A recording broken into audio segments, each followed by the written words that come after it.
Disclaimer. अरे भाई, ये वीडियो सिर्फ नॉवल समझने के लिए है, दिल से दिल तक। ना इसमें कोई रॉकेट साइंस है, ना कोई नोबेल प्राइज़ वाली बात। बस मस्ती में सुनो, थोड़ी सी सीख लो और गलती हो तो माफ़ कर दो।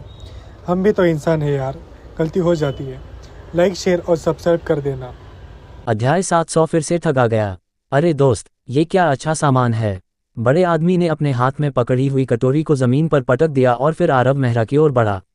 इसे मसालेदार स्ट्रिप्स कहते हैं, हमारी देव स्तरीय सभ्यता की विशेषता।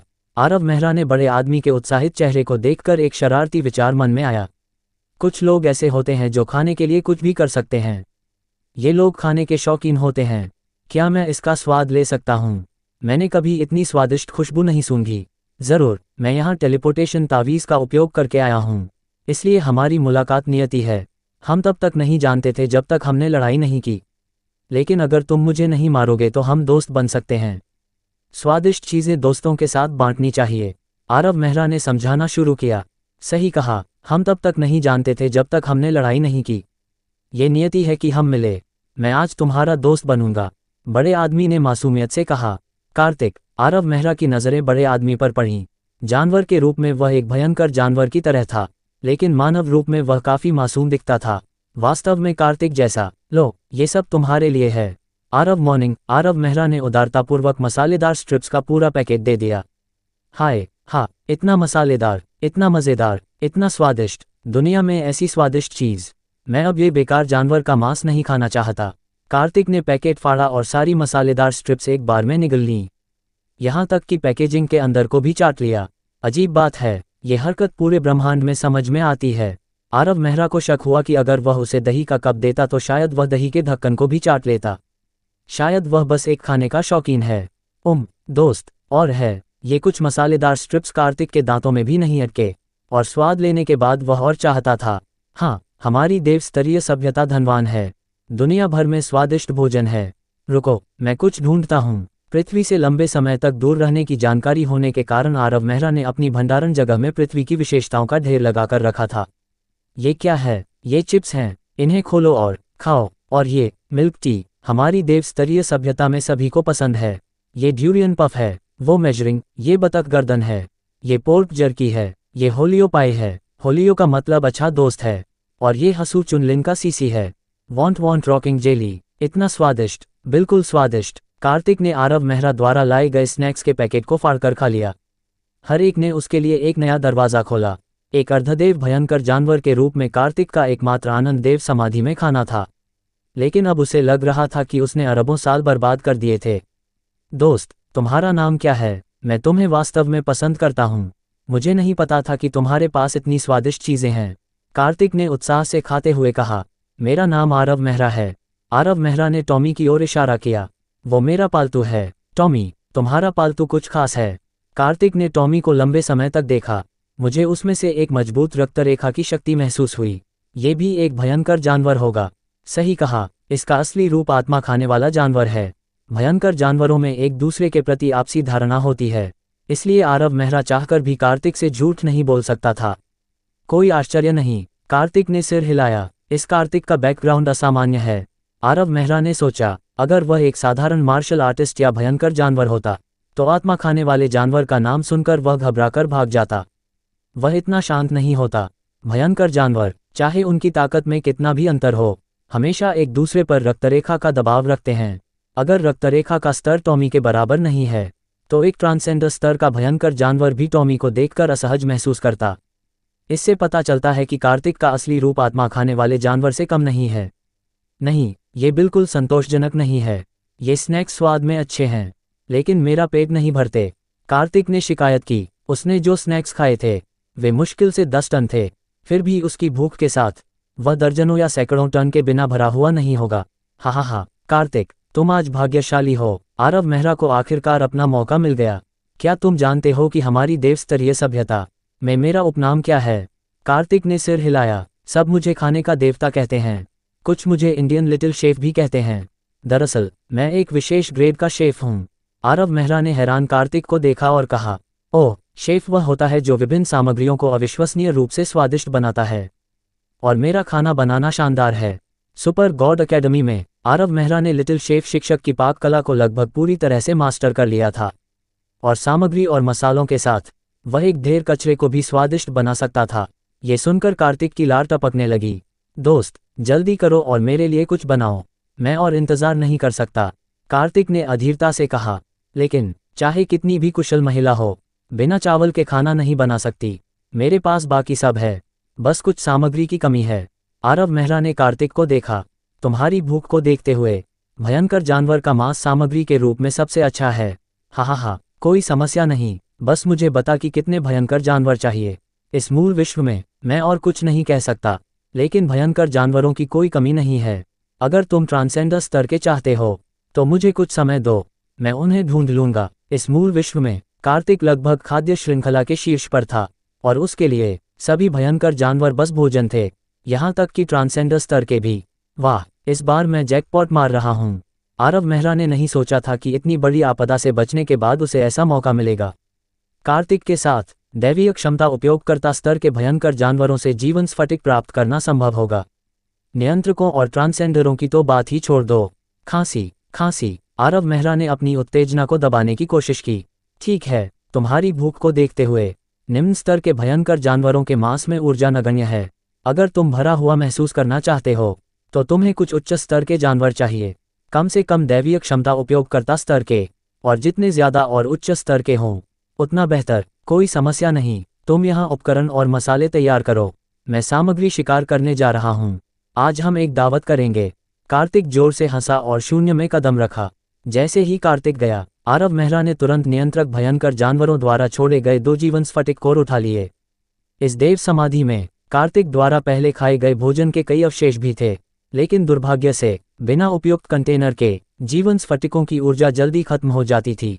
यहाँ हजारों जीवन स्फटिक कोर ढेर में थे, लेकिन वे सब बर्बाद हो गए थे, जिससे आरव मेहरा को बहुत दुख हुआ। जया बेहोश हो गई थी। उसने एक दैवीय क्षमता उपयोगकर्ता स्तर का जीवन स्फटिक कोर कुचल दिया, और समृद्ध जीवन ऊर्जा ने जया के शरीर और आत्मा को पोषित करना शुरू कर दिया। धीरे धीरे उसकी चेतना जागृत हुई। इस गति से जया की चोटें अधिकतम 1 सप्ताह में ठीक हो जाएंगी, और तब तक वह शायद सीधे दैवीय क्षमता उपयोगकर्ताओं के क्षेत्र में कदम रख सकती थी।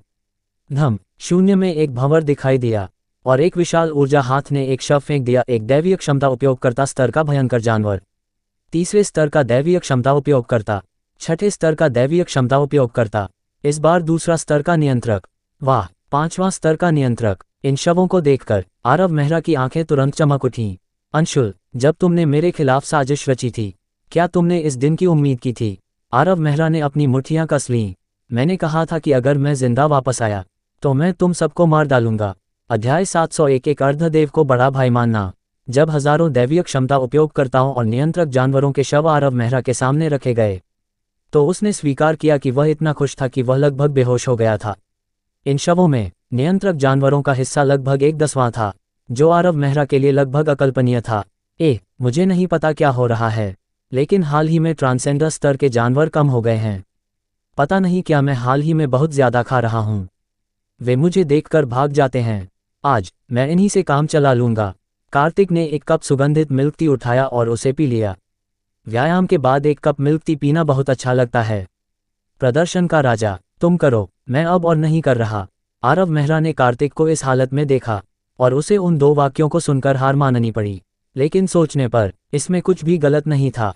कार्तिक के लिए दैवीय क्षमता उपयोगकर्ता, नियंत्रक, या यहाँ तक कि ट्रांसेंडर स्तर का कोई भी जानवर एक समान था।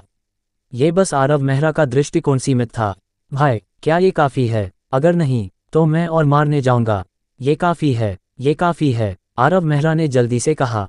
और मारना तो जैसे नरसंहार होगा।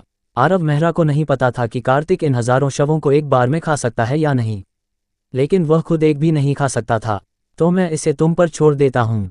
मैं पहले एक झपकी लेने जा रहा हूँ। कार्तिक ने लापरवाही से एक टेढ़ा मेढ़ा पेड़ जैसा पौधा ढूंढ लिया। उस पर टेक लगाकर वह सोने लगा। काम शुरू करते हैं। आरव मेहरा ने पहले से ही हर तरह की सामग्री तैयार कर ली थी। ये प्राणी जीवित रहते हुए तलवारों और भालों के लिए अभेद्य थे, लेकिन मृत्यु के बाद विश्व स्रोत शक्ति के नुकसान के साथ वे साधारण मांस से थोड़े ज्यादा सख्त थे। आरव मेहरा ने एक नाजुक डिब्बा निकाला। टॉमी, उन सभी जीवन स्फटिकों को निकाल लो और उन्हें संग्रह कर लो। ऊर्जा को नष्ट होने मत दो। बाद में मैं तुम्हें कुछ बारबेक्यू खाने दूंगा। वूफ वूफ वूफ, टॉमी खुशी से चिल्लाया। वह मांस में निहित समृद्ध ऊर्जा को महसूस कर सकता था, और पकाने पर अधिकतम 1 या 2 हिस्सों की ऊर्जा ही नष्ट होगी। टॉमी के वर्तमान स्तर को देखते हुए कुछ नियंत्रक जानवरों का मांस उसे काफी समय तक संभालने में व्यस्त रखेगा। शिंग, आरव मेहरा ने एक तेज हड्डी काटने वाला चाकू निकाला, फिर अपने माथे पर एक लाल रिबन बांध लिया।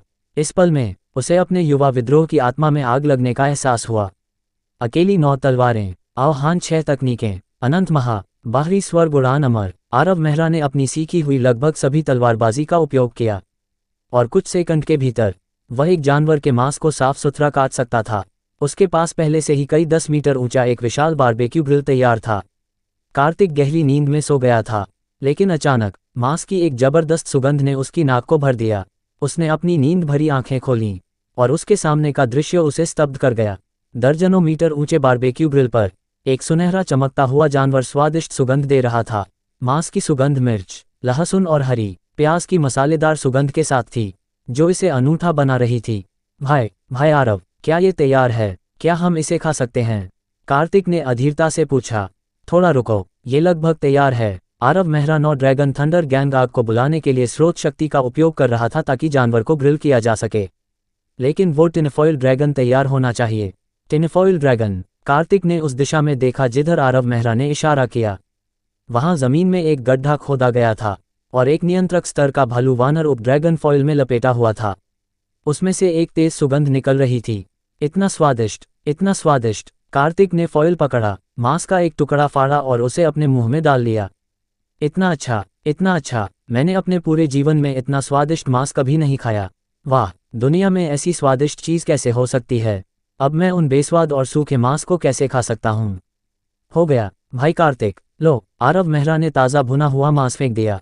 कार्तिक को लगा कि इसे इस तरह खाना पर्याप्त संतोषजनक नहीं है। उसने अपने मूल रूप में बदल लिया और दर्जनों मीटर ऊंचे भुने हुए मांस का एक बड़ा टुकड़ा काट लिया।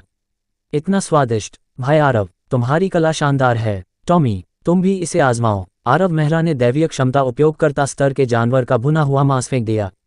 वूफ वूफ वूफ, टॉमी ने अपनी पूंछ हिलाई और खुशी खुशी कुतरने लगा। टॉमी की भूख के साथ वह आसानी से 1 दर्जन से ज्यादा जानवरों के शवों को खा सकता था। कार्तिक ने एक के बाद एक खाया। सैकड़ों जानवरों का भुना हुआ मांस पलक झपकते गायब हो गया। आरव मेहरा लगभग इतनी तेजी से भून नहीं सकता था जितनी तेजी से वह खा रहा था, लेकिन फिर भी आरव मेहरा अंदर से खुश था। आखिरकार उसने अभी अभी 1600 से ज्यादा दैवीय स्तर के जीवन स्फटिक कोर और 400 से ज्यादा नियंत्रक स्तर के जीवन स्फटिक कोर हासिल किए थे। अगर जया इन्हें खा लेती तो वह कम समय में दैवीय क्षमता उपयोगकर्ता के शिखर तक पहुंच सकती थी। वाह वाह वाह, ये बहुत स्वादिष्ट है। कार्तिक खाते खाते रोने लगा। शायद खाने के शौकीन ऐसे ही होते हैं। अरे बेचारा, इसे गाली देना भी नहीं आता। आरव मेहरा ने सिर हिलाया और खाना शुरू किया। जैसे ही भुना हुआ मांस उसकी गले से नीचे गया, ये तुरंत एक गर्म धारा में बदल गया जो उसके शरीर में बह रही थी। उसकी शारीरिक शक्ति, जो लगभग रुक गई थी, फिर से बढ़ने लगी। निधि, ये जानवर के मांस का प्रभाव है। आमतौर पर मार्शल आर्टिस्ट के समान स्तर के जानवरों की ताकत और शारीरिक सहनशक्ति दोगुनी होती है। उनका मांस एक मार्शल आर्टिस्ट की जीवन शक्ति को बदल सकता है, इसलिए जितना ज्यादा उतना बेहतर। वाह, तो मुझे भी और खाना चाहिए। आरव मेहरा उत्साह से दावत में शामिल हो गया। डकार, एक कुत्ता, एक आदमी और एक जानवर, तीनों जमीन पर लेट गए। टॉमी और कार्तिक पेट भरकर फूल गए थे, और आरव मेहरा थक गया था। अगर उसकी छाया क्लोन JUTSU नहीं होती तो वह इस सारे भूनने को अकेले नहीं संभाल सकता था। फिर भी प्रत्येक क्लोन ने लगभग 100 जानवरों को भुना। मैं खुद को रोक नहीं सकता। मैं आज बहुत खुश हूँ। भाई आरव, मैं कार्तिक तुम्हारा भाई बनना चाहता हूँ। आरव मेहरा स्तब्ध रह गया। क्या हम पहले से ही भाई नहीं हैं? हालांकि शुरू में कार्तिक ने उसे लगभग खा लिया था। इतने सारे जीवन स्फटिक कोर प्राप्त करने से वह नाराजगी बहुत पहले गायब हो गई थी।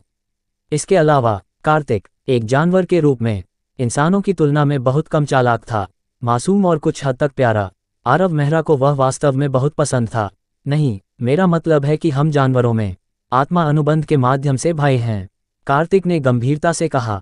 मेजबान, ये तुम्हारा बड़ा मौका है। जल्दी करो। ऐसा आत्मा अनुबंध पालतू अनुबंध या गुलाम अनुबंध जितना बाध्यकारी नहीं है, लेकिन कम से कम ये एक समान अनुबंध है। अब से वह तुम्हें नुकसान नहीं पहुंचा सकता। ऐसा अनुबंध है जानवरों के देवता के नाम पर।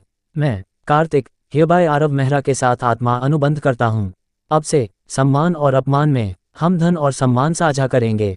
अगर मैं इस शपथ को तोड़ता हूँ तो मेरा देव स्फटिक टूट जाए और मेरी आत्मा अनंत काल के लिए शापित हो। एक गहरे नीले रंग का निशान दिखाई दिया और कार्तिक के माथे के ऊपर तैरने लगा। इसको पढ़ने के बाद निशान पर रन दिखाई दिए। वाह, ये कठिन है। आरव मेहरा हैरान रह गया, लेकिन उसका देव स्फटिक से क्या मतलब था? भाई आरव, अब तुम्हारी बारी है। ओहो, आरव मेहरा ने जल्दी से उसकी शैली की नकल की और घोषणा की। भगवान गणेश के नाम पर आज मैं, आरव मेहरा और कार्तिक शपथपूर्वक भाई बनते हैं। हालांकि हम एक ही दिन, एक ही महीने में, एक ही साल में पैदा नहीं हुए, लेकिन हम एक ही दिन, एक ही महीने में, एक ही साल में मरें। अगर मैं इस शपथ को तोड़ता हूं तो मेरा पुरुषत्व 10 सेंटीमीटर कम हो जाए और फिर कभी न उठे। जैसे ही उसने ये कहा, निशान पर और रेखाएं दिखाई दीं। फिर ये 2 प्रकाश किरणों में बदल गया जो दोनों के माथे में चला गया। उस पल में आरव मेहरा को एहसास हुआ कि उसने कार्तिक के साथ एक अनोखा बंधन बना लिया था। वाह, मैं अब अविश्वसनीय हूँ। मेरे पास मूल रूप से एक अर्धदेव बड़ा भाई है। इस मूल विश्व में मैं निश्चित रूप से अपनी धाक जमा सकता हूँ। भाई आरव, तुम अभी क्या कह रहे थे? मुझे एक शब्द समझ नहीं आया। ओह, ये हमारी धन देव सभ्यता की सबसे जहरीली शपथ है, आत्मा के बिखरने से भी ज्यादा डरावनी। अत्सक, मुझे नहीं पता था कि तुम इतने विचारशील हो। मैं, कार्तिक, वास्तव में प्रभावित हूँ। नहीं, मुझे फिर से भूख लगी है। मैं और जानवर पकड़ने जा रहा हूँ। अध्याय 702 दैवीय क्षमता उपयोगकर्ता और सुनहरा खून। वे फिर से आ गए। वे दोनों फिर से आ गए। पूरे कबीले को खाली करो। हम इस क्षेत्र को छोड़ रहे हैं। अगर वे हमें खाते रहे तो हम पूरी तरह खत्म हो जाएंगे। पूरा 1 महीना कार्तिक ने आरव मेहरा को मूल विश्व की स्वादिष्ट चीजें चखने के लिए ले गया। उन्होंने लगभग हर भयंकर जानवर प्रजाति के मांस का स्वाद लिया और कुछ छोटी भयंकर जानवर प्रजातियां लगभग खत्म हो गईं। इस मूल विश्व में प्रत्येक भयंकर जानवर का अपना क्षेत्र था, जिसमें लगभग हर क्षेत्र में एक अधिपति स्तर का भयंकर जानवर पहरा देता था। लेकिन ये अधिपति जानवर भी कार्तिक को देखकर भाग जाते थे, ताकि वे आरव मेहरा और कार्तिक के लिए स्वादिष्ट भोजन न बन जाएं। कुछ समय के लिए उनके नाम का जिक्र भी भयंकर जानवरों का रंग बदल देता था। कुछ ने तो अपने मूल निवास स्थान को भी खाली कर दिया, और कभी कभी कार्तिक को इन जानवरों का शिकार करने के लिए दूर दूर तक जाना पड़ता था। हालांकि 1 महीने तक दावत करने के बाद कार्तिक पूरी तरह से संतुष्ट था। इन स्वादिष्ट चीजों को पचाने में उसे महीनों लग जाते। एक अर्धदेव स्तर के भयंकर जानवर के रूप में कार्तिक जब पेट भर जाता था तो उसे सोना पसंद था। कभी कभी 10 से 15 दिन या यहाँ तक कि हजारों साल तक एक ही नींद में सोता था। उनके लिए हजारों साल पलक झपकते बीत जाते थे। 1 महीने तक भयंकर जानवरों का मांस खाने के बाद आरव मेहरा की शारीरिक शक्ति अपनी सीमा तक पहुंच गई थी और आगे बढ़ने में असमर्थ थी। उसकी विश्व स्रोत शक्ति संतृप्त और अत्यंत शुद्ध थी। जया नींद में चली गई थी और उसने दैवीय क्षमता उपयोगकर्ता की ओर अपनी सफलता शुरू की। आरव मेहरा को पता था कि अब उसकी सफलता का समय भी आ गया था। जब वह दशदेव हवेली से भागा था तब आरव मेहरा ने अनुमति कार्य का 3रा चरण पूरा कर लिया था। उसने स्वाभाविक रूप से संभावना मार्गदर्शन तकनीक का 3रा अध्याय प्राप्त किया और यहाँ तक कि निधि ने कुछ नई कार्यक्षमताएं भी खोल दी थीं। आमतौर पर चाहे कोई भी मार्शल आर्ट्स या ज्ञान हो, अगर डेटा की मात्रा बहुत ज्यादा थी तो आरव मेहरा को सीखने और पचाने में लंबा समय लगता था। लेकिन अब जब तक डेटा आसानी से उपलब्ध था, निधि उसे तुरंत पूरी तरह समझने में सक्षम बना सकती थी। आरव मेहरा के साथ युद्ध में अगर वह अपने प्रतिद्वंद्वी की मार्शल आर्ट्स को एक बार सीख लेता था तो वह तुरंत उसकी नकल कर सकता था और उसे सीख सकता था, जैसा कि वास्तविक जीवन में काकाशी होता है। टॉमी, मेरी रक्षा करने में मदद करो। वूफ, टॉमी ने आलस्य से भौंका। यह एक मजाक था। ये कार्तिक का क्षेत्र था और आरव मेहरा अब कार्तिक का शपथ लिया हुआ भाई था। अगर यह जगह सुरक्षित नहीं थी तो दुनिया में कहीं भी सुरक्षित नहीं था। इस दौरान टॉमी ने भी उनके साथ 500 से 600 भयंकर जानवरों के शवों को खा लिया था। टॉमी की फर चमक रही थी और उसका क्षेत्र दैवीय क्षमता उपयोगकर्ता के 5वें चरण तक बढ़ गया था। फिर भी लगभग सभी दैवीय स्तर के भयंकर जानवर उससे बचते थे। शुरू हो रहा है। आरव मेहरा ने संभावना मार्गदर्शन तकनीक को संचालित करना शुरू किया। उसकी चेतना की गहराई में ऐसा लग रहा था जैसे एक विशाल विश्व प्रकट हुआ हो, जिसमें उसकी आत्मा की गहराई में एक काला भंवर घूम रहा था। जब सामान्य स्रोत ऊर्जा उपयोगकर्ता दैवीय क्षमता उपयोगकर्ता की ओर बढ़ते थे तो परिवर्तन केवल शारीरिक शक्ति में भारी वृद्धि करता था और विश्व स्रोत शक्ति की तीव्रता और भंडार 10 गुना से अधिक बढ़ जाता था। हालांकि आरव मेहरा के शरीर में एक अनोखा परिवर्तन हुआ। यह एहसास ऐसा था जैसे उसके शरीर के भीतर एक विश्व उभर रहा हो। आरव मेहरा की आभा बढ़ने लगी। उसकी आत्मा की गहराई में भंवर के केंद्र से एक चमकदार किरण निकली, जो उसके भीतर जन्मे विश्व को रोशन करने वाली पहली किरण की तरह थी। उसकी पूरी विश्व स्रोत शक्ति संकुचित और ढह गई, अंत में एक चमकते तारे में परिवर्तित हो गई। क्या क्या हो रहा है? आरव मेहरा पूरी तरह से भयभीत था, क्योंकि यह उसकी पहली सफलता दैवीय क्षमता उपयोगकर्ता की ओर थी, लेकिन उसने कभी नहीं सोचा था कि यह ऐसा होगा। निधि, मेरा शरीर ऐसा क्यों हो रहा है? तो ये चरम परिस्थितियों में एक सफलता है। दैवीय क्षमता उपयोगकर्ता चरण में एक आंतरिक विश्व का निर्माण करना और एक आंतरिक तारा जन्म देना। यह अविश्वसनीय है कि कोई इसे हासिल कर सकता है। क्या तुम कुछ जानती हो? आरव मेहरा ने सुना कि निधि अत्यंत हैरान थी, लेकिन यह उसके जितना नाटकीय नहीं था। मेजबान, ये सफलता कुछ अप्रत्याशित परिणामों को जन्म दे सकती है। निधि ने गंभीरता से कहा। तुम्हारा क्या मतलब है? कोई दुर्घटना होगी? मेजबान, मुझे बनाने वाली सभ्यताओं के शोध के आधार पर मानव मार्शल आर्टिस्ट्स के प्रत्येक चरण की एक सीमा होती है। न तो विश्व स्रोत शक्ति और न ही शारीरिक शक्ति अनंत तक बढ़ सकती है। फिर भी आज तक किसी ने भी स्रोत ऊर्जा उपयोगकर्ता चरण में अपने शरीर को इतना शक्तिशाली नहीं बनाया। केवल अपनी शारीरिक संरचना पर निर्भर करते हुए तुम अब तीसरे या शायद चौथे चरण के दैवीय क्षमता उपयोगकर्ता को भी मुक्का मारकर मार सकते हो, और तुम्हारी विश्व स्रोत शक्ति की शुद्धता सामान्य स्रोत ऊर्जा उपयोगकर्ताओं से 10 गुना अधिक है। निधि द्वारा उल्लिखित सीमा केवल सैद्धांतिक रूप से मौजूद थी, क्योंकि यह सीमा सामान्य स्रोत ऊर्जा उपयोगकर्ताओं के शिखर से 10 गुना अधिक मजबूत थी। चाहे कोई भी प्रशिक्षण विधि हो, यहाँ तक कि निधि की संभावना मार्गदर्शन तकनीक भी इस विश्व स्रोत शक्ति की सीमा तक ही पहुँच सकती थी। लेकिन आरव मेहरा के पास जया थी, एक बाहरी सहायता। जया ने अवशोषित जीवन स्फटिकों ने आरव मेहरा को पोषित किया, जिससे उसका शरीर लगातार इस सीमा के करीब पहुंचता गया, और हाल ही में सभी उच्च स्तर के विश्व जानवरों का मांस खाने से आरव मेहरा का शरीर और विश्व स्रोत शक्ति इस अभूतपूर्व सीमा तक पहुंच गई। आमतौर पर केवल एक ट्रांसेंडर ही ऐसी आंतरिक विश्व को जन्म दे सकता था, लेकिन आरव मेहरा ने इसे दैवीय क्षमता उपयोगकर्ता क्षेत्र में आगे बढ़ा दिया था। मेजबान, तुम्हारा भविष्य का विकास मेरी भविष्यवाणी करने की क्षमता से परे हो सकता है। निधि का लहजा न केवल हैरान था बल्कि उत्साहित भी था। डरने की कोई बात नहीं, तुम अब अपने क्षेत्र में किसी भी समकक्ष से बेजोड़ हो सकते हो। अच्छा लगता है, लेकिन मुझे क्यों लगता है कि मेरा शरीर अब जल रहा है? अचानक आरव मेहरा का पूरा खून जलने लगा, जैसे कि किसी विशाल शक्ति से जल रहा हो। संपीड़न, तीव्र विश्व स्रोत शक्ति और आरव मेहरा के शरीर में ताज़ा खून जंगली रूप से जमने लगा, जैसे कि कुछ जन्म लेने वाला हो। ये सब असहनीय दर्द के साथ था। वूफ वूफ वूफ, टॉमी ने चिंतित होकर भौंका। आरव मेहरा को पसीना बहाते और नसें उभरते देखकर पता नहीं कितना समय बीत गया। जब दर्द धीरे धीरे कम हुआ, आरव मेहरा के शरीर में सुनहरे खून की एक बूंद जन्मी। ये सुनहरे खून की एकमात्र बूंद अनंत शक्ति से भरी हुई लग रही थी, जिसमें सर्वोच्च पवित्रता की भावना थी। छप छप, आरव मेहरा के पूरे शरीर का खून उमड़ने लगा। इस एक बूंद सुनहरे खून द्वारा बिखर गया और पतला हो गया। फिर भी इस एक बूंद ने उसके लाल रंग के खून को एक महान गहरे सुनहरे रंग से भर दिया। उमड़ती विश्व स्रोत शक्ति आखिरकार शांत हो गई। आरव मेहरा का क्षेत्र अनजाने में पूरी तरह से दैवीय क्षमता उपयोगकर्ता तक टूट गया था। यहाँ तक कि जया ने भी दैवीय क्षमता उपयोगकर्ता चरण में कदम रखा था।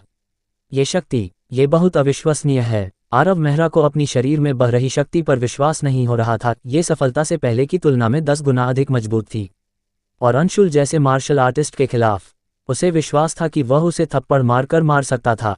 मेजबान, मेरे पास तुम्हारे लिए अच्छी खबर और बुरी खबर है। पहले कौन सी सुनना चाहते हो? पहले अच्छी खबर बता, आरव मेहरा ने कहा। अच्छी खबर यह है कि तुम्हारा शरीर पूरी तरह से बदल गया है। एक अभूतपूर्व, अत्यंत शक्तिशाली मार्शल आर्टिस्ट के रास्ते पर चल पड़ा है। बकवास, मैं इसे महसूस कर सकता हूँ। आरव मेहरा महसूस कर सकता था कि उसके भीतर वह तारकीय कोर धीरे धीरे घूम रहा था। जब भी जरूरत होती, अनंत विश्व स्रोत शक्ति उमड़ पड़ती, जो सामान्य दैवीय क्षमता उपयोगकर्ताओं से सैकड़ों गुना अधिक शक्तिशाली थी। बुरी खबर यह है कि अब से प्रत्येक स्तर को तोड़ने के लिए तुम्हें सामान्य मार्शल आर्टिस्ट्स की तुलना में कम से कम 10 गुना अधिक ऊर्जा की आवश्यकता होगी। यह विशाल शक्ति की कीमत है। हा, यह इतनी छोटी कीमत है। सामान्य लोगों के लिए यह शायद चिंताजनक होता, लेकिन आरव मेहरा के लिए नहीं। उसने मुस्कुराते हुए कार्तिक की ओर इशारा किया। कार्तिक के साथ, क्या मुझे ऊर्जा की कमी की चिंता करनी चाहिए? अध्याय 703, क्रैक। आरव मेहरा ने लापरवाही से 7वें स्तर के नियंत्रक वर्ग के जानवर से एक जीवन स्फटिक कोर कुचल दिया, और तुरंत ही ये जया की शक्तिशाली ऊर्जा के साथ उसके शरीर में अवशोषित हो गया। हालांकि ऐसा लग रहा था कि इस उच्च स्तर के जीवन स्फटिक कोर में निहित ऊर्जा बहुत तीव्र थी, जिसमें काफ़ी अशुद्धियां थीं। हालांकि जया ने इसे जल्दी अवशोषित कर लिया, लेकिन आरव मेहरा को इसे वापस देने की दक्षता पहले की तुलना में धीमी थी। फिर भी भले ही आरव मेहरा अपने दिन खाने, सोने और आलस्य में बिताए, कुछ स्रोतों के अनुसार कुछ दशकों में नियंत्रक स्तर तक पहुंचने की निश्चित संभावना थी, जो सामान्य लोगों के लिए अकल्पनीय था। अब जब वह दैवीय क्षमता उपयोगकर्ता बनने में सफल हो गया था, आरव मेहरा मूल विश्व के बाहरी क्षेत्रों में लौटने के लिए उत्सुक था। अपनी वर्तमान शक्ति के साथ उसे मूल विश्व में किसी भी प्रतिद्वंद्वी का डर नहीं था। अपनी सामान्य घमंड के साथ वह चाहता था कि वह तुरंत जाकर हर जगह अपनी शक्ति दिखाए। हालांकि घने समाधियों पर नजर डालते हुए वह जाने में हिचकिचाया। इस देव समाधि में हजारों दैवीय हथियार थे और उन्हें यहाँ छोड़ना अफसोसजनक होता। अगर वह इन्हें ले जा सकता तो समय के साथ वह एक विशाल प्रभाव विकसित कर सकता था, लेकिन उसे शक था कि कार्तिक यहाँ इस देव समाधि की रक्षा के लिए रहता है। भले ही वे भाई बन गए थे, कार्तिक उसे इन दैवीय हथियारों को ले जाने की अनुमति नहीं देगा। इसके अलावा आरव मेहरा का दिमाग सवालों से भरा हुआ था। वह दशदेव हवेली और देव समाधि की उत्पत्ति के बारे में बहुत उत्सुक था और उसे आश्चर्य हुआ कि कार्तिक, जो यहाँ इतने लंबे समय से रह रहा था, शायद कुछ रहस्य जानता हो। ऐसा लग रहा था कि सफलता का शोर काफी तेज था और इसने कार्तिक को उसकी नींद से जगा दिया। उसने अपनी नींद भरी आंखें मली और आरव मेहरा की ओर चला। भाई, बधाई हो, तुम वास्तव में दैवीय क्षमता उपयोगकर्ता बन गए हो। कार्तिक ने आरव मेहरा के कंधे पर थपथपाया और जानवर जैसी ताकत ने उसे लगभग जमीन पर गिरा दिया। आरव मेहरा की शानदार ताकत के बावजूद कार्तिक की नज़रों में उनके स्तरों में विशाल अंतर के कारण वह सफलता से पहले जैसा ही था। मिल्क टी का एक कप चाहिए। जरूर, मुझे तारो स्वाद चाहिए। दोनों सहमत हुए और एक भयंकर जानवर की खोपड़ी के ऊपर अपनी मिल्क टी के साथ बैठ गए। वैसे भाई कार्तिक, हम इतने लंबे समय से एक दूसरे को जानते हैं और मुझे अभी भी नहीं पता कि तुम इस जगह पर क्यों हो जिसे देव समाधि कहते हैं। वह कहानी बहुत समय पहले की है। कार्तिक ने अचानक अपना सिर 45 डिग्री के कोण पर आकाश की ओर झुकाया, जैसे कि सब कुछ कल की तरह ताज़ा हो। मुझे भी नहीं पता कि मैं यहाँ कब से हूँ। भयंकर जानवरों की इच्छाएं कम होती हैं, सिवाय स्वतंत्र रूप से जीने और भोजन की असीम आपूर्ति के। इस मूल विश्व में अनगिनत भयंकर जानवर रहते थे और यहाँ इंसानों के बहुत कम निशान दिखाई देते थे। कार्तिक इस मूल विश्व में लंबे समय तक रहा। एक दिन एक ट्रांसेंडर स्तर के जानवर का शिकार करते समय कार्तिक गलती से इस जगह पर भटक गया। जानवर, जैसे ही वह अंदर कदम रखा, एक सुनहरी रोशनी से मारा गया और मर गया। उसके शरीर पर कोई घाव नहीं था, लेकिन उसकी आत्मा पूरी तरह नष्ट हो गई थी। इस देव समाधि में एक प्राचीन इच्छा मौजूद थी, जो इतनी शक्तिशाली थी कि यहाँ तक कि कार्तिक, एक अर्धदेव स्तर का जानवर, उसका मुकाबला नहीं कर सकता था। जब कार्तिक इस क्षेत्र में प्रवेश किया, एक सुनहरी रोशनी उसके सिर में भी चली गई, लेकिन इच्छा ने उसे नहीं मारा। तभी उसे पता चला कि इस जगह को देव समाधि कहा जाता है, जहाँ दैवीय प्राणी एक बार गिरे थे। वह इच्छा इतने लंबे समय तक मौजूद रहने के बाद धीरे धीरे कमज़ोर हो रही थी और अब इस जगह की रक्षा नहीं कर सकती थी। इसलिए इसने कार्तिक पर एक शाप छोड़ दिया, जिसके तहत उसे देव समाधि की रक्षा करनी थी और लंबे समय तक अनुपस्थित रहना मना था। अगर वह बहुत लंबे समय तक दूर रहता तो उसकी आत्मा को असहनीय दर्द का सामना करना पड़ता और यहाँ तक कि वह नष्ट हो सकती थी। तब से कार्तिक यहाँ लगातार रह रहा था। देव समाधि की उत्पत्ति के बारे में कार्तिक को बहुत कम जानकारी थी, लेकिन उसने आरव मेहरा को पहली बार देखने पर जो उल्लेख किया था, दैवीय सम्राट, वह उस इच्छा का मालिक था। हालांकि इस मूल विश्व के बारे में मेरी समझ के आधार पर यहाँ एक बार अर्धदेव क्षेत्र से ऊपर के प्राणियों के बीच एक महान युद्ध छिड़ा था और दैवीय सम्राट उनमें से एक होना चाहिए। इस मूल विश्व में कई रहस्य हैं, आरव मेहरा ने सोचा। कार्तिक, क्या तुम दशदेव हवेली के बारे में जानते हो? कभी नहीं सुना। कार्तिक ने सिर हिलाया। उस समय वह केवल अपने पेट को भरने की परवाह करता था। हर दिन वह या तो सोता था या भयंकर जानवरों का शिकार करता था, और उसके लिए यहाँ छिपे किसी भी खजाने की तुलना में खाने का संतोष अधिक महत्वपूर्ण था। तो तुम्हें इस जगह की हमेशा रक्षा करनी होगी। इसका जिक्र करते ही कार्तिक का चेहरा तुरंत उदास हो गया। पहले वह संतुष्ट था, लेकिन आरव मेहरा से मिलने के बाद उसे पता चला कि मानव जीवन स्वादिष्ट चीज़ों से भरा हुआ है। इस जगह की रक्षा करना वास्तव में एक दर्दनाक कार्य था। हालांकि दैवीय सम्राट ने एक बार कहा था कि अगर कोई देव समाधि को जगा सकता है और देवताओं की शक्ति को ले जा सकता है, तो मेरा कार्य पूरा माना जाएगा और मैं जा सकता हूँ। कार्तिक ने आह भरी, लेकिन कौन जानता है कि ऐसा कब होगा, और इन समाधियों के मालिक इतने लंबे समय से मर चुके हैं। क्या वे वास्तव में पुनर्जनन करेंगे? कुल कितनी समाधियां हैं? आरव मेहरा ने पूछा। कुल 10,001, कार्तिक ने जवाब दिया। इन समाधियों के मालिकों का दर्जा अलग अलग लगता है। कुछ समाधियां बड़ी हैं, कुछ छोटी। सबसे बड़ी समाधि इस देव समाधि के केंद्र में है, लेकिन समाधि के अलावा वहां और कुछ नहीं बचा है। मेजबान, हम। आरव मेहरा ने जोर से सिर हिलाया। अगर उसे सही याद था तो दशदेव हवेली में वेदी में कुल 10,001 कंकाल थे, जिनमें से 10,000 नीले जैद कंकाल थे जो अर्धदेवों द्वारा छोड़े गए थे, और एक अज्ञात बैंगनी स्फटिक कंकाल था। ये संख्याएं आश्चर्यजनक रूप से मेल खाती थीं। ये संयोग नहीं हो सकता था। क्या वे कंकाल इन समाधियों के मालिकों से संबंधित हो सकते हैं? आरव मेहरा ने अनुमान लगाया। फिर भी इसका कोई मतलब नहीं है। अगर इस देव समाधि में समाधियां थीं, तो वे मार्शल आर्टिस्ट्स वहां क्यों मरे? इसने आरव मेहरा को अपनी सिर खुजाने पर मजबूर कर दिया। वह इसे समझ नहीं पा रहा था। अरे भाई, क्या ये देव समाधि तुमसे संबंधित है? आरव मेहरा ने अपनी दैवीय चेतना की गहराई में सुनहरे आकृति से संवाद करने की कोशिश की, लेकिन उसे अभी भी कोई जवाब नहीं मिला। मैं निश्चित रूप से मूर्ख हूं। आरव मेहरा ने अपने माथे पर थप्पड़ मारा, यह महसूस करते हुए कि उसने अभी कितना मूर्खतापूर्ण व्यवहार किया था। आरव मेहरा देव समाधि के केंद्र में चला गया। अन्य समाधियां 3 से 5 मीटर की ऊंचाई की थीं, लेकिन ये समाधि पूरे 10 मीटर ऊंची थी, जो ये संकेत देती थी कि इसका मालिक पूरे देव समाधि में सर्वोच्च दर्जा रखता था। इसने उसे वेदी में बैंगनी स्फटिक कंकाल की याद दिलाए, जिसकी स्थिति इस देव समाधि में इस उल्लेखनीय समाधि के समान लग रही थी। दैवीय सम्राट, बैंगनी स्फटिक कंकाल, सुनहरी आकृति, देव समाधि, दशदेव हवेली, इन सब के बीच कोई न कोई संबंध होना चाहिए। पहले आरव मेहरा अपने शरीर को ठीक करने और अपनी शक्ति बढ़ाने में व्यस्त था, लेकिन अब समय होने के कारण उसका ध्यान इन मुद्दों की ओर गया। कुछ गलत है, निश्चित रूप से कोई समस्या है। आरव मेहरा ने दशदेव हवेली से लाया हुआ मॉडल निकाला। उसी पल में उसके भौं के केंद्र में सुनहरी आकृति ने आश्चर्यजनक रूप से जवाब दिया। धम, तुरंत ही जमीन कांपने लगी और देव समाधि के भीतर एक भूकंप आया।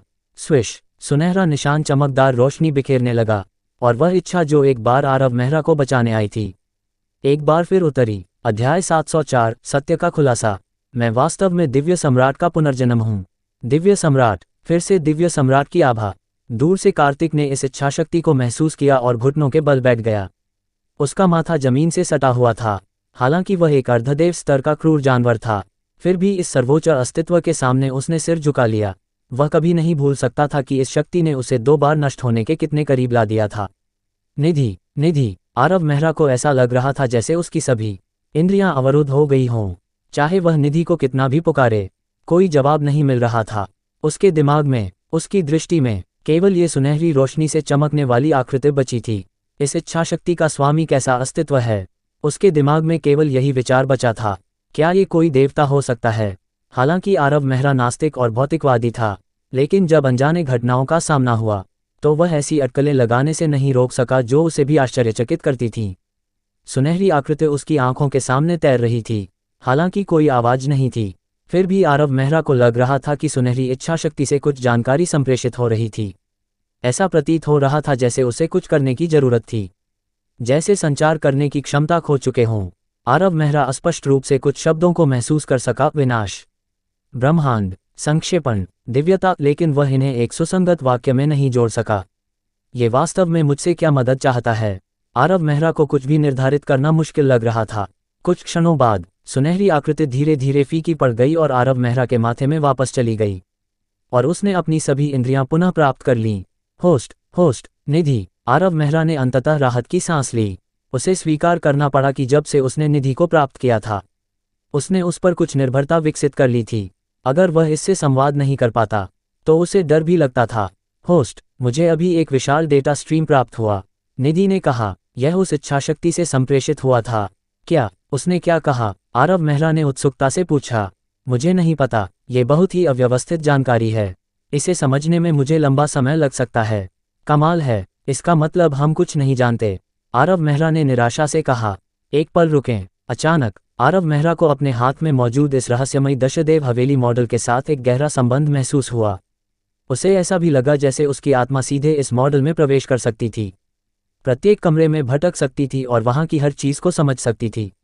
ये प्रशिक्षण कक्ष है, यह मार्शल आर्ट्स भंडार कक्ष है, कीमिया कक्ष, कीमिया गुप्त पुस्तिका, हथियार कक्ष, कलाकृति शोधन मंत्र, ये चीज रहस्यों से भरी है, आरव मेहरा ने आश्चर्य में चिल्लाकर कहा। उसे ऐसा भी लगा जैसे वह इस दशदेव हवेली के भीतर का ज्ञान स्वतंत्र रूप से सीख सकता था।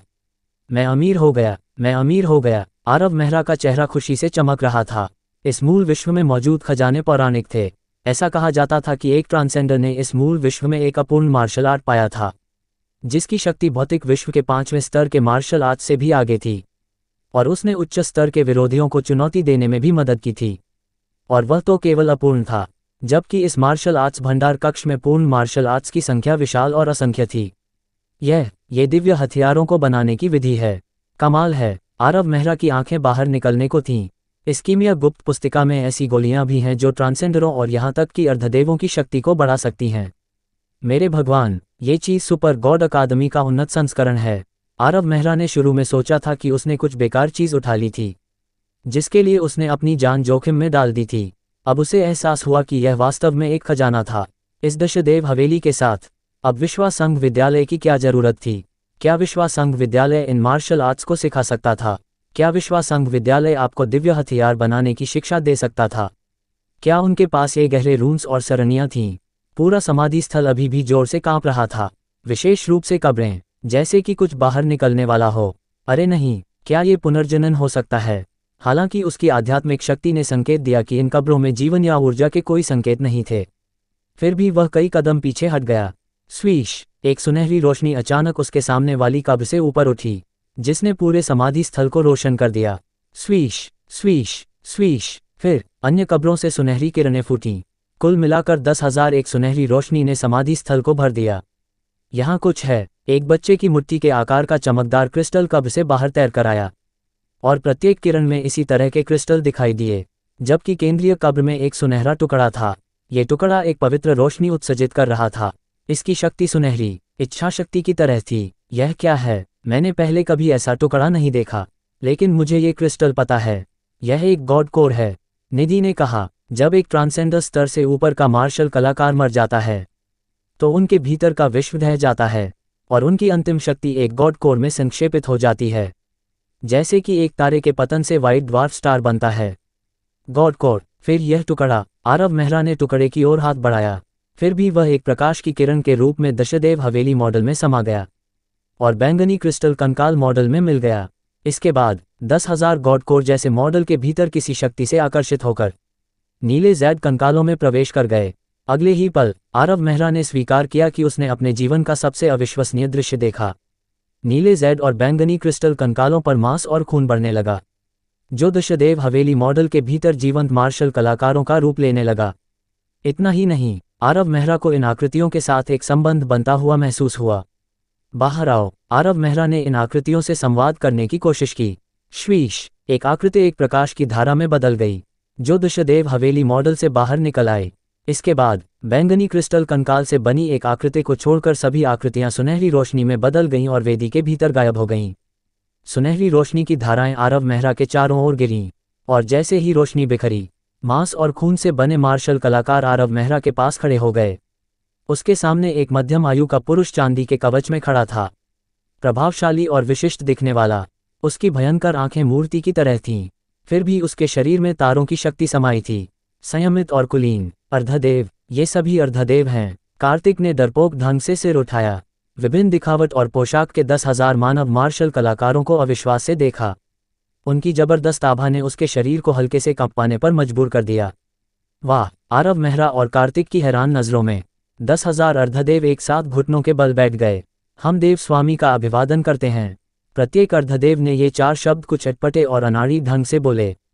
होस्ट, इनमें जीवन का कोई संकेत नहीं है, केवल ऊर्जा है। निधि ने असामान्य पहलू को नोट किया।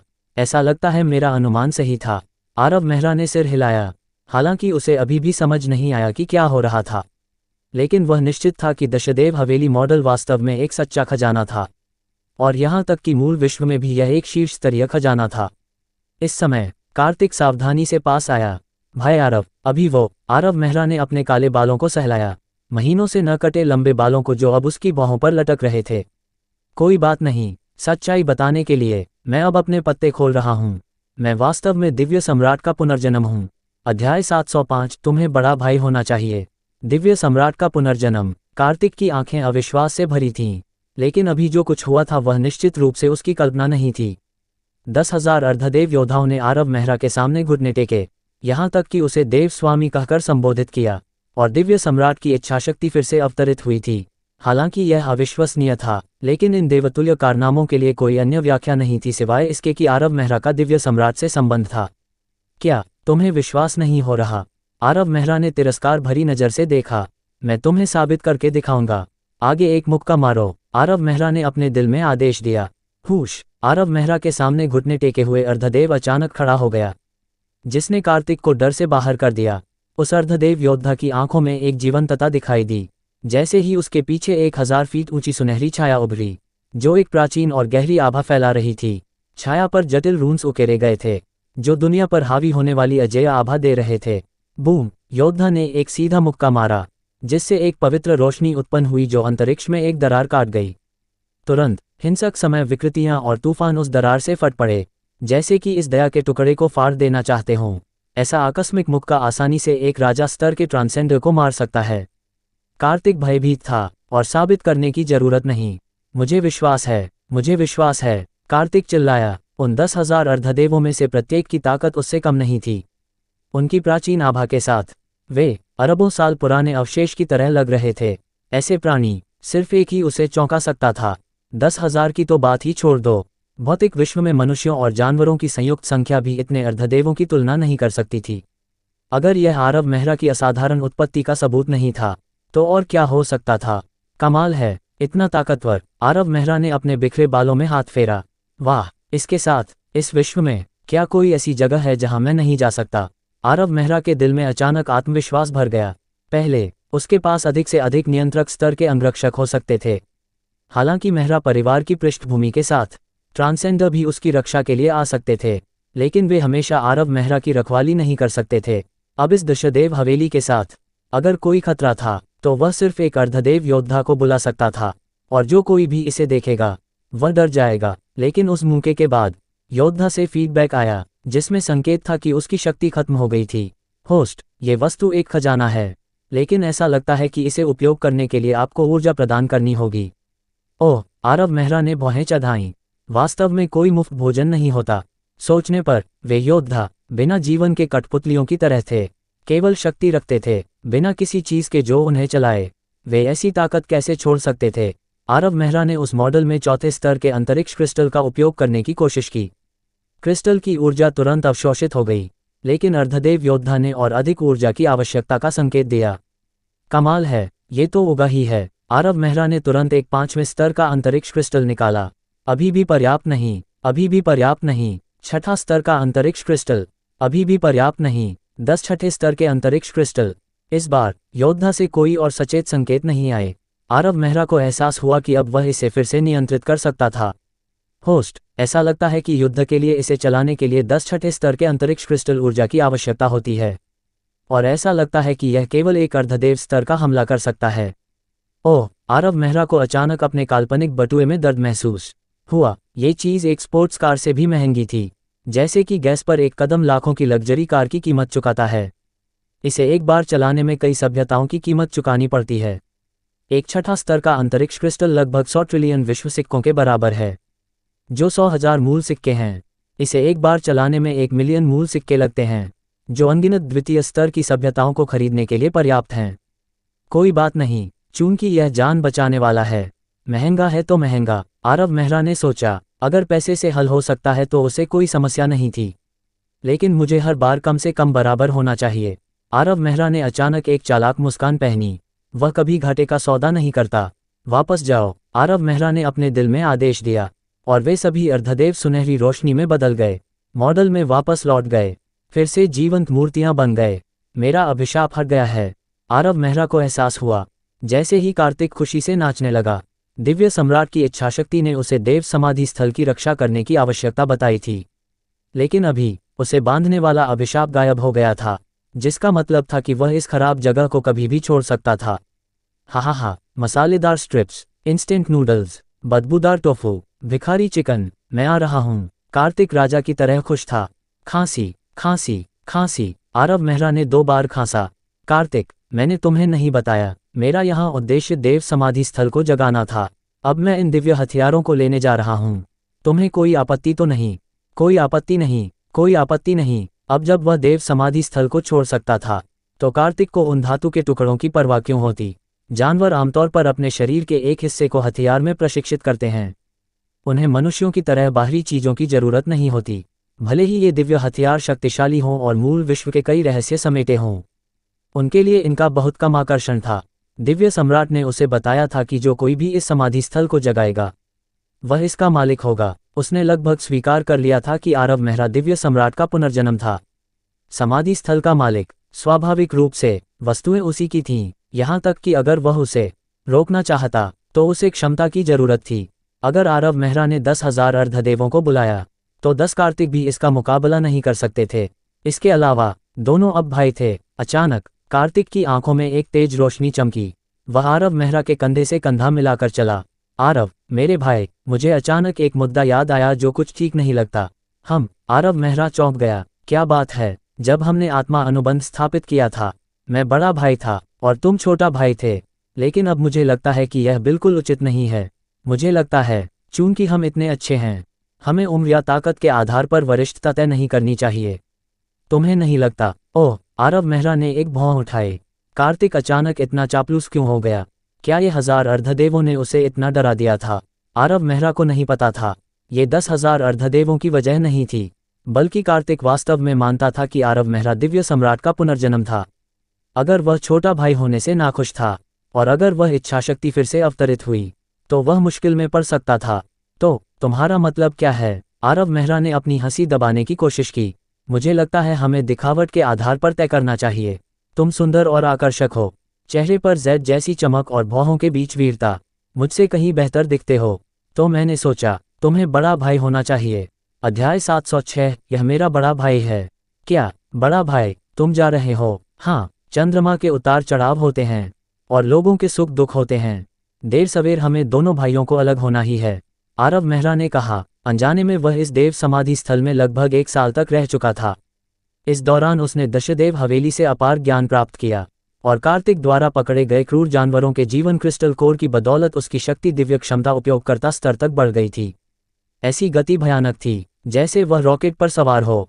उसने लीड बोर्ड पर अंकों को देखा। शीर्ष 1 लाख के लिए लड़ाई पहले से ही गर्म और तीव्र चरण में थी। देव समाधि स्थल में 1 साल से अधिक समय में उसने मुश्किल से कोई अंक प्राप्त किए थे। अगर यह ऐसे ही चलता रहा तो उसे डर था कि वह वास्तव में बाहर हो जाएगा। हालांकि आरव मेहरा को विश्वासंघ विद्यालय में प्रवेश की योग्यता के बारे में विशेष चिंता नहीं थी। यह उसके परिवार की इच्छा थी और वहां एक उचित शिक्षक मिलना वास्तव में उसके लिए फायदेमंद होगा। सबसे महत्वपूर्ण बात, उसके पास कुछ बदले लेने बाकी थे। दशदेव हवेली में अंशुल और अन्य लोगों द्वारा उसके खिलाफ रची गई साजिशें वह भूला नहीं था। वास्तव में कार्तिक ने सिर हिलाया इस तर्क को समझते हुए। हालांकि आरव मेहरा के साथ रहने का मतलब था हर दिन स्वादिष्ट भोजन, लेकिन वह भी इस मूल विश्व को छोड़कर मानव दुनिया की खोज करना चाहता था। अरबों सालों तक यहाँ फंसे रहने के बाद वह थक चुका था, लेकिन उससे पहले मैं इस मूल विश्व के गहरे खंडहरों का दौरा करना चाहता हूँ, आरव मेहरा ने कहा। इस मूल विश्व की गहराइयाँ मनुष्यों के लिए निषिद्ध थीं, जिसमें कई असन्वेषित खंडहर थे। सामान्य समय में 10 गुना साहस के साथ भी आरव मेहरा लापरवाही से वहां प्रवेश नहीं करता, लेकिन अब उसके पास कार्तिक था जो एक अर्धदेव स्तर का अनुयायी था, और अगर वह चाहे तो वह 10,000 अर्धदेव कठपुतलियों को भी बुला सकता था। इस मूल विश्व में कोई ऐसी जगह नहीं थी जहां वह नहीं जा सकता था। ठीक है, फिर मैं तुम्हारे साथ चलूंगा, बड़ा भाई। ... भान भान भान। स्पर्श, यहाँ भी खजाना है। भान भान भान। चलो देखते हैं। जैसे ही आरव मेहरा और कार्तिक मूल विश्व के बाहरी हिस्सों की ओर उड़े, उन्होंने लंबे समय से नष्ट हुए खंडहरों की छानबीन की, विशेष रूप से स्पर्श की खजाने को सूंघने की विशेष क्षमता का उपयोग करके। आरव मेहरा उन खंडहरों में कुछ भी मूल्यवान नहीं छोड़ता था। बूम! आरव मेहरा ने क्रूर जानवरों से भरे एक किले के प्रवेश द्वार में कदम रखा। मानव उपस्थिति को महसूस करते हुए किले के अंदर के जानवर ज्वार की तरह बाहर निकल आए। तुम्हें लगता है तुम मुझे रोक सकते हो?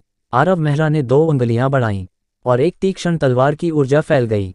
सभी तलवारें मूल में लौटें। पल भर में अनगिनत तलवारों की छायाएं किले को घेर लिया।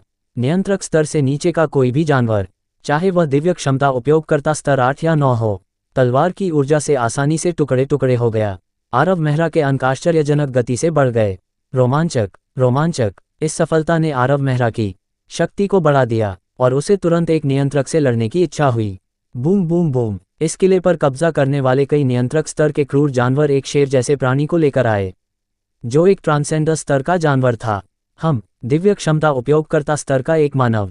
ट्रांसेंडर जानवर ने सोचा कि कोई उल्लेखनीय मानव मार्शल कलाकार आया है और बोला, हा, एक साधारण दिव्य क्षमता उपयोगकर्ता मार्शल कलाकार मेरे क्षेत्र में कदम रखने की हिम्मत करता है, मृत्यु को बुलावा दे रहा है।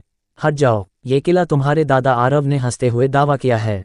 आरव मेहरा ने अभिमान से मध्यमा उंगली उठाई। इस किले से सारी मूल्यवान चीजें निकालो, वरना मैं वादा करता हूं कि तुम बाद में मुझसे दया की भीख मांगोगे। मानव, तुम मृत्यु को बुला रहे हो। जानवर ने अनगिनत मानव मार्शल कलाकारों को खा लिया था, लेकिन एक दिव्य क्षमता उपयोगकर्ता स्तर के मानव मार्शल कलाकार द्वारा उकसाया जाना अभूतपूर्व था। इस मानव को फाड़ दो मेरे लिए। ट्रांसेंडर जानवर ने अपना पंजा उठाया और दो नियंत्रक स्तर के क्रूर जानवर दुर्भावनापूर्ण इरादे से आरव मेहरा की ओर बढ़े। मेरे बड़े भाई को छूने की हिम्मत, मृत्यु को बुला रहे हो।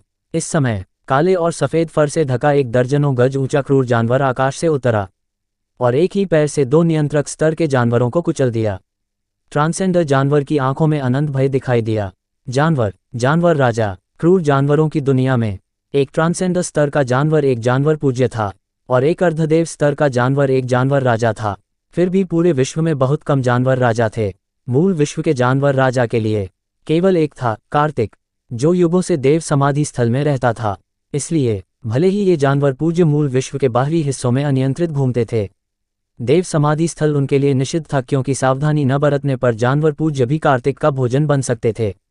लेकिन क्या वह जानवर राजा कभी देव समाधि स्थल नहीं छोड़ता था? ये स्थान समाधि स्थल से काफी दूर था, तो जानवर राजा एक मानव साथी के साथ क्यों था? और अभी उसने मानव को बड़ा भाई भी कहा। बड़ा भाई, क्या मैं इसे मार दूं?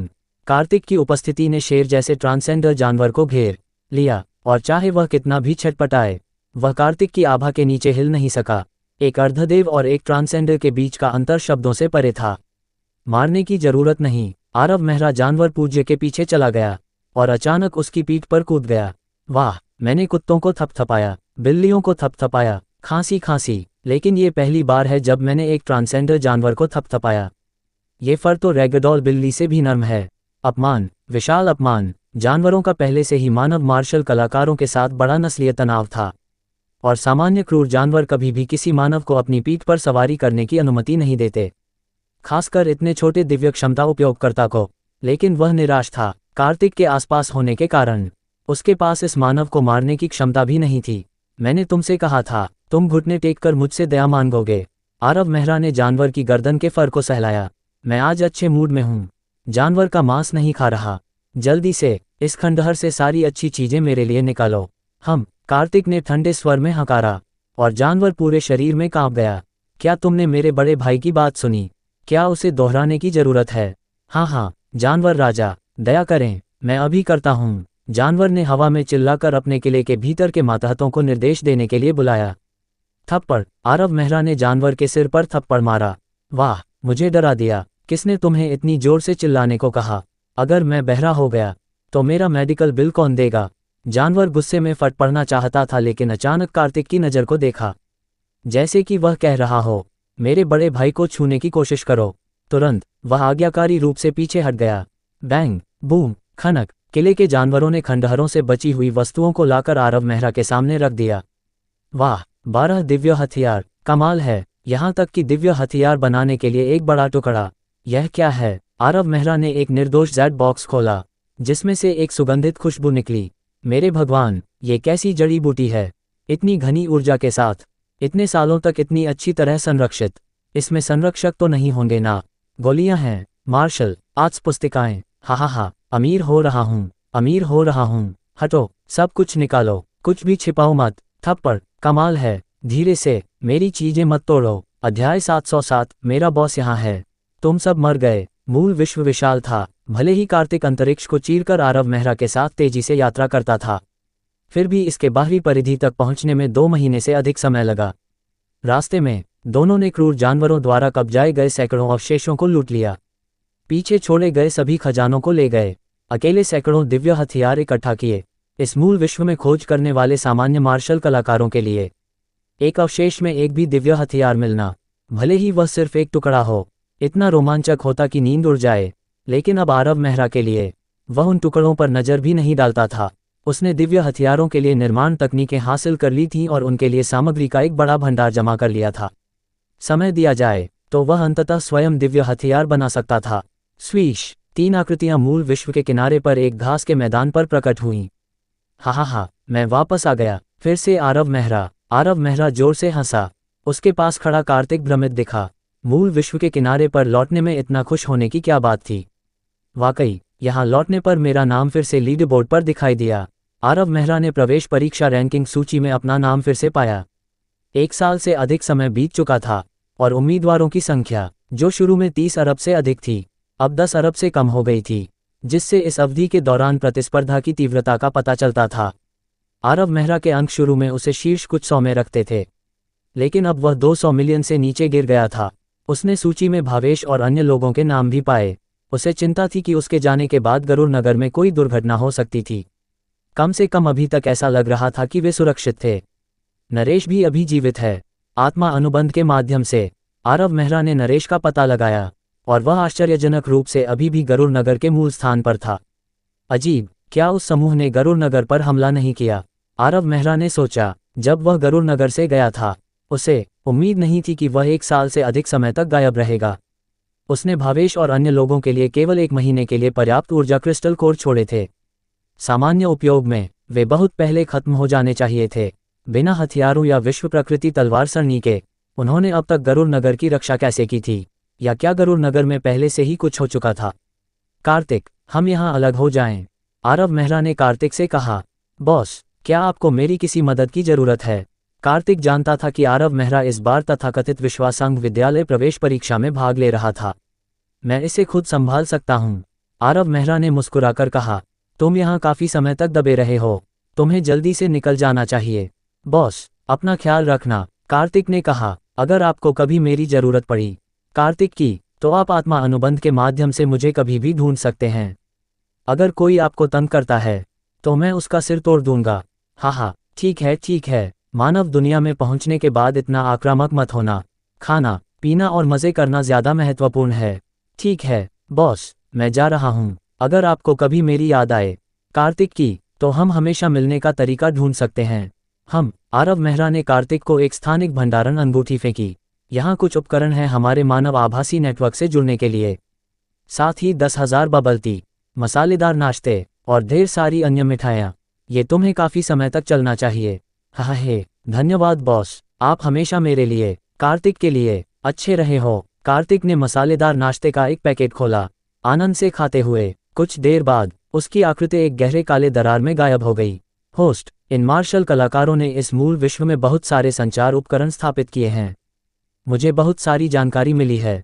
ओह, मुझे सुनाओ। वर्तमान में प्रवेश परीक्षा देने वालों में सबसे अधिक अंक और सबसे शक्तिशाली एक मार्शल कलाकार है वायु सभ्यता से, जिसका नाम पीयूष है।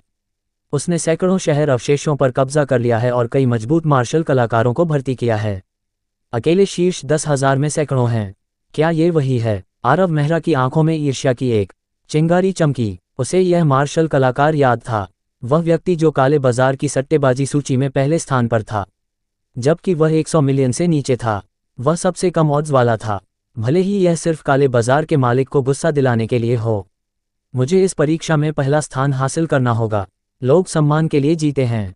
आरव मेहरा शक्ति रैंकिंग के प्रति जुनूनी नहीं था, लेकिन किसी और की रैंक इतनी मूल्यवान क्यों थी जबकि उसका नाम कोई मूल्य नहीं रखता था? यह ऐसा था जैसे वह पीयूष दोनों वांछित थे। फिर भी पीयूष का इनाम 1 अरब अमेरिकी डॉलर का था, जबकि उसका सिर केवल 50 रुपये का था। क्यों? होस्ट, एक और बहुत दिलचस्प खबर है। क्या खबर? गरुड़ नगर का मालिक बदल गया है। वास्तव में आरव मेहरा ज्यादा आश्चर्यचकित नहीं था। भावेश और अन्य लोग काफी मजबूत थे, लेकिन दशदेव हवेली में मिले मार्शल कलाकारों में कई उनसे ज्यादा मजबूत थे। बिना उस तलवार सरनी के वे गरुड़ नगर को नहीं संभाल सकते थे।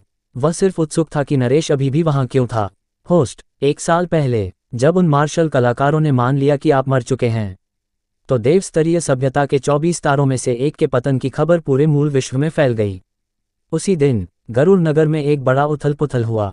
वह उथल पुथल आरव मेहरा द्वारा छोड़े गए संसाधनों और नरेश की शक्ति की बदौलत मुश्किल से दबा दी गई थी। हालांकि उस दिन के बाद कब्जा करने वालों और विभिन्न शहरों के अन्य मार्शल कलाकारों ने लगातार चुनौती देना शुरू कर दिया। आंतरिक अशांति और बाहरी खतरों के दबाव में गरुड़ नगर की रक्षा 1 महीने के भीतर पूरी तरह से ढह गई। भावेश, धीरज और अश्विन गंभीर रूप से घायल हो गए और गायब हो गए, जबकि नरेश को पकड़ लिया गया। शहर का वर्तमान शासक वह मार्शल कलाकार था जिसका नाम अंशुल था। उन्होंने सोचा कि विनीत मर चुका था, लेकिन नरेश नहीं मरा था, इसलिए उनके द्वारा हस्ताक्षरित आत्मा अनुबंध निष्पक्ष रहा होगा। अगर वे नरेश जैसे तीव्र रक्त वाले जानवर से मदद ले सकते, तो उनके पास इस मूल विश्व में बेहतर आधार होगा। इसलिए अंशुल बार बार नरेश को अनुबंध तोड़ने और उसके साथ हस्ताक्षर करने के लिए मजबूर करता रहा। लेकिन केवल नरेश जानता था कि आरव मेहरा मरा नहीं था, वरना उसे मूल विश्व से बाहर निकाल दिया जाता। आत्मा अनुबंध तोड़ना असंभव था, इसलिए नरेश को गरुड़ नगर में एक पिंजरे में कैद कर दिया गया, जहां उसे रोज अमानवीय यातनाएं सहनी पड़ती थीं। टॉमी, चलो अपने गलतियों का बदला लें और नरेश को बचाएं। भान भान भान। अब अंशुल द्वारा राजा नगर का नाम बदल दिया गया था। अंशुल की भर्ती की बदौलत यहां अब 30 लाख से अधिक मार्शल कलाकारों से भरा हुआ था, जो पुराने गरुड़ नगर से भी ज्यादा समृद्ध था। राजा नगर के केंद्रीय चौक पर एक विशाल पिंजरा रखा था, जो अत्यंत मजबूत तीसरे स्तर की धातु से बना था, जिसे नियंत्रक से नीचे कोई भी नष्ट नहीं कर सकता था। नरेश को यहाँ 1 साल से अधिक समय तक कैद रखा गया था। वह भयानक घावों से ढका था। उसका एक समय मोटा, चमकदार काला फर अब धब्बेदार था, और उसके 3 सिर बुरी तरह जख्मी थे। उसकी सांसें अत्यंत कमजोर थीं। उसके सामने एक युवक बैठा था, जो आराम से उम्दा शराब पी रहा था।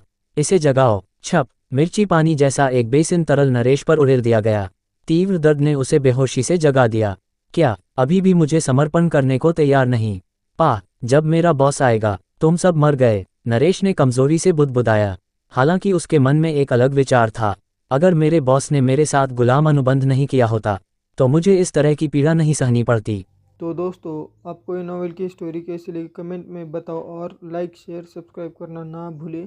मिलते हैं अगले एपिसोड में, तब तक के लिए सुनते रहे नॉवेल एक्सप्लेनर।